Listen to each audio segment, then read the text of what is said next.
पहलगाम में आतंकी हमले के बाद भारत की जवाबी कार्यवाही से बौखलाया पाकिस्तान भारत के रिहायशी इलाकों को निशाना बना रहा है। पहलगाम में आतंकी हमले के बाद से ही एलओसी और भारतीय सीमा पर पाकिस्तान की ओर से बेवजह फायरिंग जारी थी। ऑपरेशन सिंदूर के बाद तो सीधे नागरिकों को निशाना बनाते हुए भारी गोलाबारी की जा रही है। गुरुवार रात जम्मू एवं कश्मीर के सीमावर्ती कस्बे में पाकिस्तान की ओर से की गई गोलाबारी में वाहनों और दुकानों को नुकसान पहुंचा। पाकिस्तान की ओर से की गई गोलाबारी में नागरिकों के घरों को भी काफी नुकसान पहुंचा।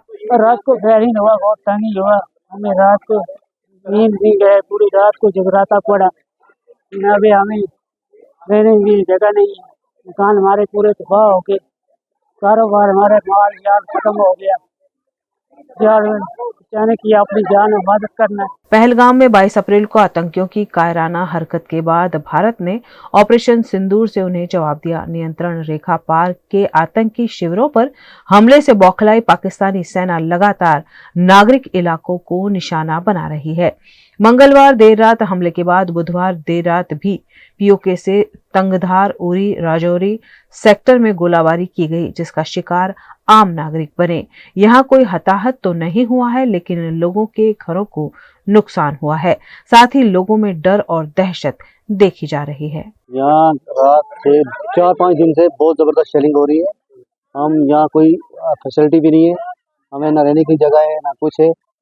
कि अब हमें कहीं जाना पड़ेगा, बारामूला जाएंगे अपनी जान बचाने के लिए, और बच्चे भी साथ हैं, उनकी बचाएंगे।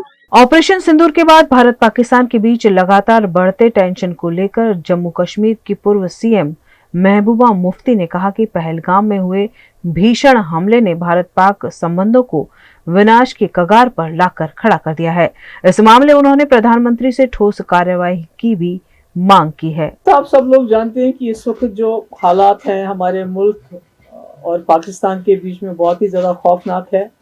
खासकर जो बॉर्डर्स पे हालात हैं, जिस तरह से बॉर्डर्स के लोग, जहां दोनों तरफ से बच्चे हों, औरतें हों, बुजुर्ग हों, एक तो घर से बेघर हो रहे हैं लोग, और कई हमारे जो लोग हैं जाँ बहक हुए हैं, जिसमें बच्चे शामिल हैं, जिसमें औरतें शामिल हैं।